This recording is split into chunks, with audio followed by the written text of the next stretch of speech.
welcome to my channel. If this is your first time coming here, I'm glad you found yourself in the Start Here video number 1, where I am going to explain who I am and kind of what my channel is about and what I do here. If you have been here from the beginning or for a really long time, thank you for still clicking on this video, and I hope that you learned something new that you didn't know about me. So I'm going to kind of combine the BookTube newbie tag. I'm definitely not a BookTube newbie, but I think I did this a long time ago. But I'm going to combine some of those questions as well as just some general questions that I've gotten from people. So here is your job.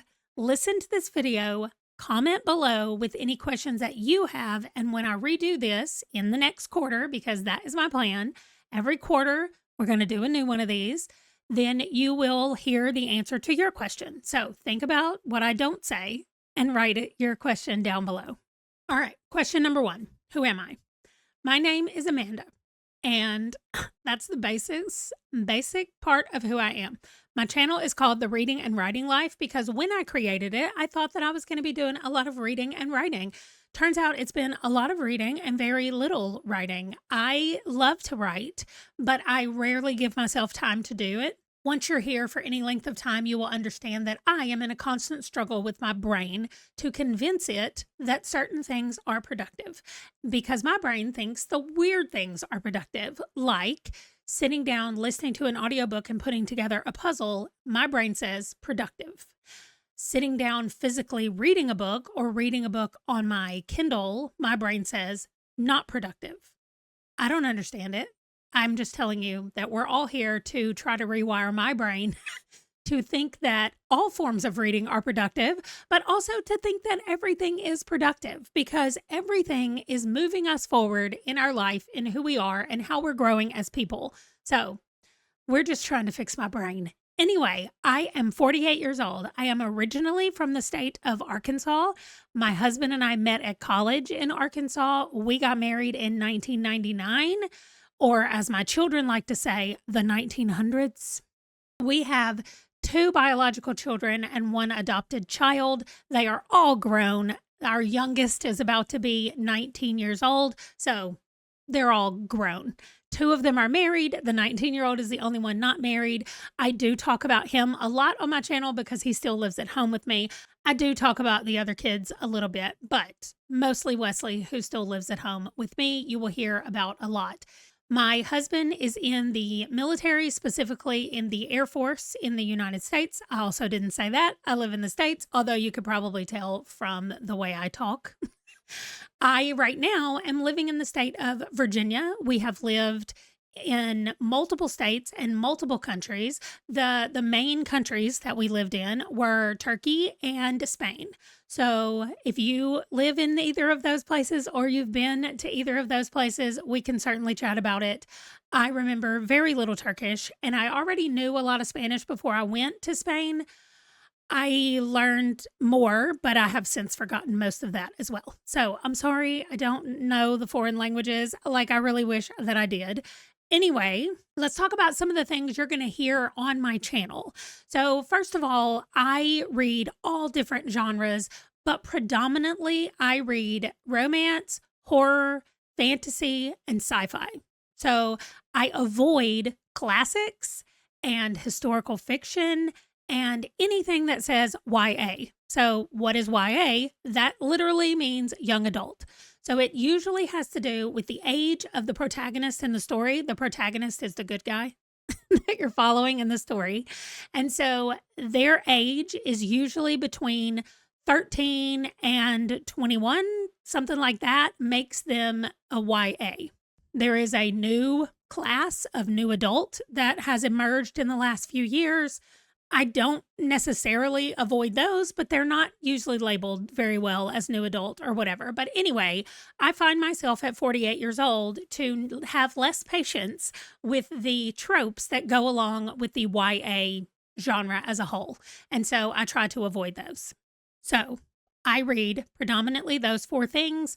I have a rating system that is kind of based on vibes. What I felt about it, that's what I'm giving it. My main thing is I will not give a book 1 star. I'll just quit reading it if it's going to be a 1 star. I have so many books that I want to read that I will just quit reading it if I'm not gonna give it a very like, if I'm not at least gonna give it a 2. Even if it's for a challenge, I did force myself to finish a book that was for a challenge, and I ended up giving it 3 stars because it got better at the end, but I'm not holding out hope for books to get better. If I know I'm not liking them, I just quit. Here's your permission. If you're not liking a book, just quit. There's too many other books. You're never going to read all the books in the world. So there's too many other books. You just say, I tried it. I didn't like it. No, thank you. Because I have also tried things that I didn't think I would like and I have loved them. So it doesn't necessarily mean that if you didn't like that kind of sci-fi book that you're not going to like any sci-fi books. So I try not to make blanket statements, which is why I said I didn't like historical fiction, but there are some of my favorite books are historical fiction. So it really depends on quite a few things in there, extra things. Other than the 5-star ratings that I said are mostly based on vibes, I am trying to start implementing a spice rating. So it has been requested by some of my viewers that when I'm talking about specifically a romance book or a romantasy, if you're new to that, that is romance and fantasy mixed together, romantasy. So it used to be called paranormal romance, which there still are some books called paranormal romance. It's a weird conglomeration of names that all roughly mean the same thing, but romantasy books and romance books specifically, I am going to try to add a spice rating. So that means that 0 spice means that there's nothing. There's no kissing, there's no anything, right? Generally, not going to be a romance book. I don't even know a single romance book where there's not even any kissing, but I guess that might be a thing. Anyway, that's going to be my level of 1 spice, where it's like date things that you would do out in public on a date. So that is going to be my 1 spice. 2 and 3, I'm not even quite sure how I'm going to say these. 2 is going to be closed door. And what that means is just like on a TV screen when things fade to black, that means that the main 2 characters that we're following have walked into the bedroom and the door is closed and we are on the other side of the closed door. So that is what it's referred to as closed door. There's also open door, which is going to be level 3. Open door, maybe some descriptions, but not a lot, right? Or maybe just not very many scenes in the book of it. And then 4 and 5 will just progressively be more and more steamy scenes, okay? 5 being where the plot of the book is non-existent and it's just revolving around those scenes, and 4 maybe being where it actually has a plot that we're following, but it has a lot of spicy scenes. I can go ahead and tell you that Lexi Blake's books all fit in number 4. There's a lot of spice, but to me, the plot of the book is the point of the book. So we might be able to argue about those things, but that falls in spice level 4 for me. So that is my breakdown of the spice levels. I will have that written in the description of my videos from now on so that you know what I'm talking about when I list the spice level. So now let's talk about all the acronyms that I talk about on my channel. So first of all, I make monthly TBRs, and a TBR means to be read. So when you're making a list of books, most people buy some books like these, they bring them to their house and they go, okay, these are the stacks of books that I want to read. This becomes your TBR. If you go to the library and you bring home some books, you're like, okay, these are the books that I have from the library that I want to read. Those are your TBR books. There you go. You've created a TBR and you didn't even know it. Some of us like to create giant TBRs. My Goodreads has like 1,300 books on it that I said I want to read. I don't own those. Some of them I do, but most of them I don't. And so they're just books that eventually I want to read, right? They sound good. I've read that author before. They're a genre that I like. I mean, I don't know. It could just be that a YouTuber that I like said they liked it, and I was like, all right, let me put that on this list. So they are like a wish list of books that I want to read. That is what TBR means. Then I make it even smaller and do a monthly TBR where I say, okay, in the month of November, these are the 20 books that I would like to read. I know that I normally read 20 books in a month. If you don't read 20 books in a month, don't put 20 books on your list and say, I have to read these 20 books. If you know that you like to pick books based on how you're feeling, that means you're a mood reader. And you can say, okay, here are 20 possible books that I can choose from for the month. And then you're like, okay, I feel like that one. I'll take that one. And I feel like that one. I'll take that one. And you read 2 books for the month. But you have your list of 20 that were possibilities. We like to call those a pile of possibilities. There are so many things, y'all. I'm just telling you right now. So many things. I am not a mood reader. I need to know what I'm reading next. And when I'm reading that book, I need to know what I'm reading afterwards before I finish it, because I get super anxiety if I finish a book and I don't have the next book ready to go. So I finish a book and then I need to know immediately what the next book is. And I mentioned before that you quit reading a book, you DNF it, and I didn't explain. That means did not finish. That's it. It just means that I'm not finishing this book. I don't want to read this book. No, thank you. This book can go away. You DNF it. So a lot of my books, if I own them physically back here and I decide to DNF them, they go in the donate pile and they get taken and donated so that someone else can enjoy them. Because again, just because I don't like a book does not mean it's not a good book. It just means that I don't like it. You might love books that I don't like. I'm looking at those romance ones of you who love An Enemies to Lovers. I don't like it. I will never like it. So we're not going to agree on that, but that's fine. We don't have to. The whole point of all of this is to find the things that you love to read and then read them and tell other people to mind their business. You don't need to read what they have to read. You read what you want to read, what makes you happy, what gives you an escape from this absolute crap world that we are living in most of the time. Now, let's talk about reading challenges. I love a challenge. Like I told y'all, I am not a mood reader. It's not like, what do I feel like reading? Like, it's like, no, I need this book next. I need this book next. I need this book next. Sometimes, though, I like to play games to figure out what those books are going to be, or I join challenges. And the challenges give you prompts. What is a prompt? It's literally a thing that tells you how to pick a book. It can be about the title, about the cover, about the author, about the publisher, about the page numbers, the chapter numbers. There could be a prompt that says read a book with an even number of chapters. That it doesn't matter what kind of book it is. It doesn't matter what it's about. It literally just has to have an even number of chapters. But it could also be super specific, like read a horror book that has a single point of view telling the story. And so then you have to find a genre and you have to find a book that has a single point of view.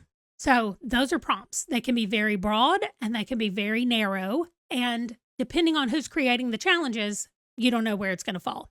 So let's talk about the main challenges that I talk about on my channel and that I check in with on a monthly basis. So the first one I check in with is my 50 before 50 challenge. I created it when I turned 46 years old, and I had 4 years until my 50th birthday. So I chose 50 series that I wanted to finish or get caught up to by the time I turned 50 in 2027. So I'm halfway there. Actually, I counted it today. I have 20 months starting in November, 20 months left to finish. And I check in with that once a month and tell you guys where I am in all the series. I've already finished some of them.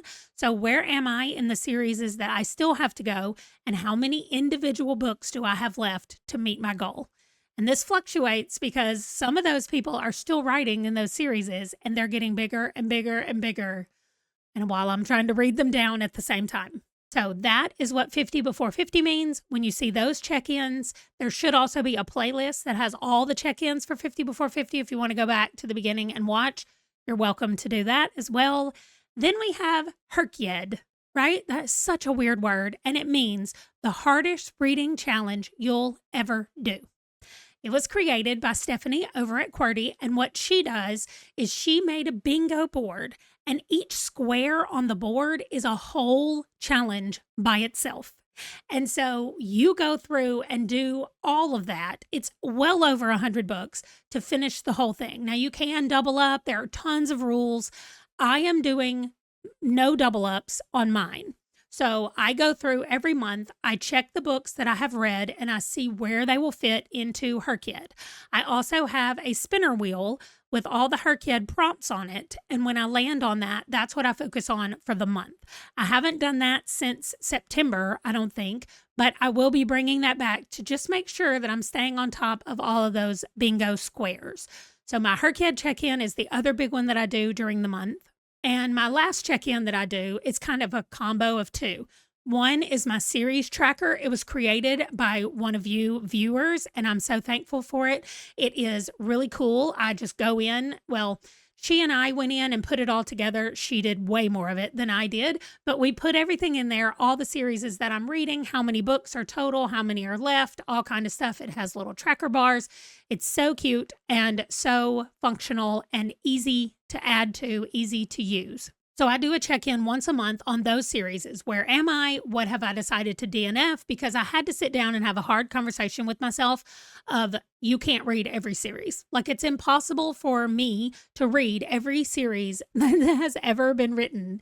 So I need to let that go. And there are some that I have purchased. There are some that I got for free, a lot that I got for free that I need to just let go. Like maybe I can still read that first book, but unless that first book really catches me and I want to keep going, there's no reason for me to have that on my spreadsheet, taking up space and making it look like I have 3,000 books to read when that's not the case, hopefully. So I am going through that series tracker once a month, checking in with it. In that same video, I also check in with my friend Lindsay's board that she made, and it's called A Full Year of Seasonal and Holiday Fun Challenge. And this one is created by Lindsay, and you are spelling out all of the months of the year and all of the holidays that she chose to go on this list. They're very US-centric holidays because that's where Lindsay lives. So when you're looking at the list, those are the things that are on there. And you're just picking books that start with that letter of the alphabet. So I started out trying to do her whole challenge, and I have dropped that back to just spelling the months of the year and the holidays. So that one I check in with at the same time that I check in with the series once a month. And that's it. Those are the ones that I check in with. Now, that's going to be changing coming in January. I will be adding a few more year-long reading challenges that I am going to be checking in with as well. And hopefully getting as many of those 50 before 50 books on those challenges as I possibly can. But that brings me to what are my 2026 plans. And I will tell you this, we're starting a book club in January.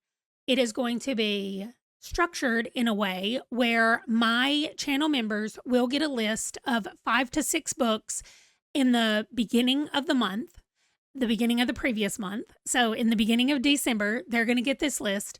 They will vote, and the top 2 books will then move to a poll that everybody gets to do, where they will vote between those top 2 books. And that is what we will read for the month of January. So in the middle of December, we will already have our book picked for January. That gives all of us plenty of time to get the book.